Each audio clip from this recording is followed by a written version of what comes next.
Yo, what's up? I took Muzica to the first Western Wixoss GP, and although I performed kind of poorly with it, I think the deck was actually perfectly fine. The issue was entirely me. So before we talk about the performance and what could have been done differently in quite a few of the games, talking about the list, I was running MGD. I ran this primarily because the biggest issues I found that I had were Tama to some degree and Dash Harana. Like Dash Harana just had the capability to potentially push you out of the game, being very aggressive, and MGD just straight up tells that deck no. A lot of the time, if you resolve MGD on what would be their aggression turn, you just win the game. Um, for Tama, it was just like a way to kind of give myself time because sometimes you won't see your guards early. So it was just really good for that. Uh, Labyrinth, just good throughout the entirety of the event. I underutilized it, if anything. As for the core deck, the main changes I wanted to make were probably cutting 2 copies of Caesar and maybe 2 copies of Lancelot for 4 copies of Oigona, and then 1 copy of Phalaris for Nanashi Memoria Bacteria Queen. I think that would have been pretty good. I also could have included a copy of Anna Mirage over one of the Honey Elves, I think, had been perfectly fine, but I just didn't have an Anna Mirage. The main reason I didn't include any of those cards was because I would have had to order them, and I just wasn't sure I could get them in time. Those shout outs to the people in the card games who scored Tetris in particular, because they did offer to let me borrow cards. It would have been nice if I had taken them up on that. I just didn't bother because I was like, I'll just submit my deck list and not worry too much about it. But yeah, the deck actually performed pretty well, and like of my 4 losses, 3 of them straight up were due to me misplaying in 2 cases. In one of them, I was just mentally lapsing. Like it was very strange. We'll talk about it though, because I did tweet out my match results and stuff. So round one, I played against Tama. The player I played against, I wish I remembered his name, but he got top 16. He was 13th place. I lost because I sequenced my kill turn improperly. So the way this deck works, right, is you have Alexandrite as an extra form of assassin. So if you were to just have her on board for any reason or put her out with Labyrinth, Miasma Labyrinth, um, and then you place down someone like Caesar, right? Caesar can give herself assassin by paying 1 black, and then Alexandrite can copy that basically by paying one any color and then a red. This is also very useful because you can give something assassin with step out, and she can copy that. So I think I did the line correctly in my head, but when I did it on board, I actually regrew into step out before I placed Alexandrite down. So that put me in a situation where I went from like 4 guaranteed damage that my opponent would have to guard at least one of them from the Musica uh, to a situation where I only had 3, and he did have the guard, so I lost that game. Round two, I played against Madoka. This deck actually does perfectly fine against this card for the most part, and but that would be the one instance where another piece aside from MGD would have been more useful. Um, I wasn't really disadvantaged throughout that game. I was on no hand for the most part, but it wasn't really that much of a problem because I was able to reestablish my board anyway. The actual issue I came against was my opponent. I think out of the first 5 cards in their life cloth, 4 of them were life bursts, and then when I tried to push for game, finally, um, their last 2 cards were also like impactful life bursts. I'm not saying this to complain about it or anything. Like it happens, but I was just like at the moment I was just like, damn, life burst difference is real because I think that was one of the games that I just didn't check any. I think most of my games I only saw like 2 life bursts, which is like fine. Um, but yeah, I was like, I think that's the only game. Yeah, I think that was the only game I had all event where I saw more than 2 life bursts in a row. But yeah, um, definitely happens in blue and because I think they were on blue, black, and red. I think it was blue, black, and red. But yeah, the blue and black light bursts are pretty darn impactful. So yeah, no. Um, but yeah, so like round one was winnable. I don't know if round two is winnable. So, there was that. Round three, I played against Tamago. I won. My opponent unfortunately got aggroed out very early because I think I opened two Baphomets. So um I had Caesar online very early. I was able to like Caesar every turn. So they weren't really getting a lot of inner because I was just, hitting them directly. Um yeah, and stuff was just sticking on their board. Uh, Round four, I played against a Guzuko center.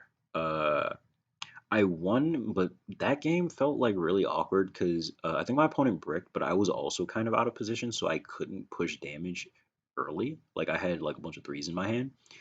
Despite this, he was unable to stabilize in any capacity, so that game ended up being over pretty quickly. I honestly should have tried to play him before I left to eat again, just because I'm curious how that matchup would have played out. Because I keep seeing like really interesting Guzuko lists and like tech cards and stuff like that. So I really wonder how it would have fared normally. But yeah, round five, I was against Aya. Um, I basically lost that game because I opened three servants, and every single turn for the like first four turns of the game, I just completely mentally lapsed on using them. Like I would be looking straight at them, he would be like, "Oh, swing Aya," and I'm like, "Okay," and then directly after, in my head, I'm kicking myself. I'm like, I should have guarded that. I don't know why I did that. Completely on me, and for sure it lost me the game because um we had the same amount of life cloth when I lost, and it's just if I had used uh all of my guards, I would have been empty hand earlier, which like wouldn't have really mattered that much. They would have just been doing their discard stuff, and I just wouldn't have had a hand, and I was still able to like put stuff out on the field. Um, but I would have been at five life to their two, so I would have been able to live for at least two more turns because I never actually used my line assist in that game. So yeah, that would have been three extra life. Lion could have stopped three just for me taking more damage. But yeah, like absolutely bamboozled myself. At that point, I did take a picture of my level zeros and I said, this plays fine into discard, but I'm making really dumb mistakes. That said, I can't imagine how much some other decks must struggle into blue because, like, Monoman is just such a really good quality card in terms of like card value and whatnot. I think, I honestly feel like there aren't that many level ones that are on par with it. Um, and I guess the bigger struggle overall is just that you don't exactly have the greatest capability to play around discard depending on which colors you're on. Black has an easier time with it. Um, Green to some degree also does because they can kind of intercharge things from trash, and then they can also play things from inner. Uh, and that's one of the things that I saw in some of the games that like I did get to spectate. Green was doing perfectly fine into blue. It's somewhat piece reliant for sure, but I feel like it's not particularly hard to find your pieces in this game, so that's kind of nice. But yeah, so my greater takeaway, as I posted on Twitter, was other colors need card quality on par with Monoman, by which I specifically mean they need some pretty good level ones. Round six, I played against a Mel. That game was very close. I enjoyed that very much.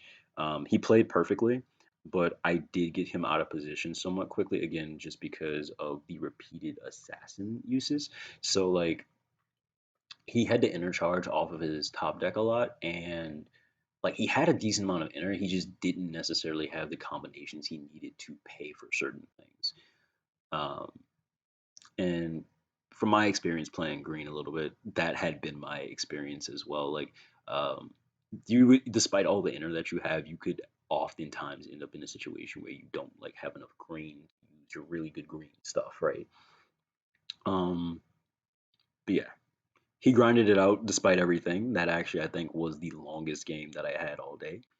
Uh, really enjoyed that. Uh, Shout outs to him as well. I should have gotten everybody's name. I'm terrible with names anyway, but yeah.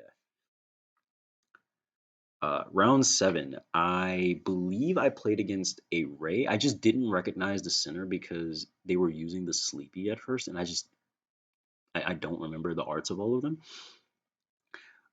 But round seven was basically a repeat of round one. I bounced my step out back, and um, the issue this time, instead of me missequencing my assassin stuff, I drew two on the first step out use instead of intercharging. And if I had intercharged, I would have had enough inner to if I intercharge both uses of step out, I would have had enough inner to pay for labyrinth, which would have let me mill them out. So that guaranteed damage, you know, would have gone to the trash, and then I would have been able to guarantee two more because they did have a guard in hand, so Musica would have been stopped regardless. But as long as their life burst only stopped one of my Signy swings, I would have been okay, right? Because that would have been like one into the life burst. The life burst would like get rid of one of my two remaining swings, and I swing for game. Um, and I wouldn't have to worry about Musica swinging and getting guard. But yeah, the event was great, and I'm glad I got the experience. This is honestly one of the games that I'm like really fine with the events being best of one. Like so with One Piece, it's understandable just because the games can take a while. Like at locals at least. I don't know if this is the case for the competitive play because I haven't watched a competitive One Piece stream in quite some time. But I know at locals, they do best of one. Um, I can't comment on this too heavily, but I think with One Piece, I would prefer a best of three personally, but games do tend to run long enough that I can understand that it does go for best of one. Wecross, I feel like games are fast enough that you can have best of three, but this was also the first large Wecross event, so I understand. And even if um, we had best of three, I think in general the results probably would have been about the same. Like it's weird because when you have an event that is oriented to be best of one, it does kind of incentivize people to build their decks in a way that maybe surprise the opponent or catch them off guard. Like I had an opponent that was on two defensive assists. It was Madoka Break and Disrespect, Lion Disrespect, right? And I realized at some point, like early on in the game, that their second assist was either clap or break. I just wasn't sure which one. And actually, I think that was my round seven opponent. And it was just really weird because I don't like it was a good decision on their part, right? Like I think it absolutely was a good decision on their part, but it didn't matter into this deck, which was funny. Like I'm like when I saw that, I was just like, I'm so glad I'm not playing something else. I'm so glad I'm not playing something else. Because I think I would have had a lot of difficulty dealing with that if I was playing X Center DXM. And one other deck that I did consider was playing a kind of unhinged Earth list. And if I brought that, it definitely would have had some difficulty dealing with that. Uh, if you're not going mono black Earth, you can have a bit of difficulty opening holes, even though you can grind games out. But that's also another reason I just didn't bring Earth. I didn't want to necessarily end up in a situation where I'm taking literally 40 minutes to have my game. But yeah, I'm looking forward to the next GP, and I think, if they take a decent bit of time for it, the center that I really want to run should be released by then. Might have a bit of a spicy list. But yeah, again, the event was amazing. Shout out to Neat Tetris and why am I forgetting his name? Yeah, so shout out to Neat, Tetris, and Hellfire for being our judges for the event. Shout out to all the staff that helped to organize it. And yeah, I'm looking forward to the next one. And I don't know if because there was a discussion that I heard that like maybe switching distributors would help in terms of accessibility for the game. I don't know if like what all the details are with that, but I hope that, if they do change distributors, it does have a pretty good impact. Because I would very much like to be able to play this game more frequently. Um, yeah, like I sit at locals like all day, sometimes on Fridays, Saturdays, and or Sundays. And if there were like two events going on, like okay, we do like I don't know, Digimon and Wecross, One Piece, and then whatever. I would love that. I would love that. But yeah. Also, shout out to the music player that got best music player in the event. I don't know what their record was, but they did do better than me. But yeah, shout out to them because I genuinely do think that Musica was probably really well positioned in general. And I was just surprised that like initially I thought nobody else was on the deck. Um, so yeah, that's all for me though. Peace.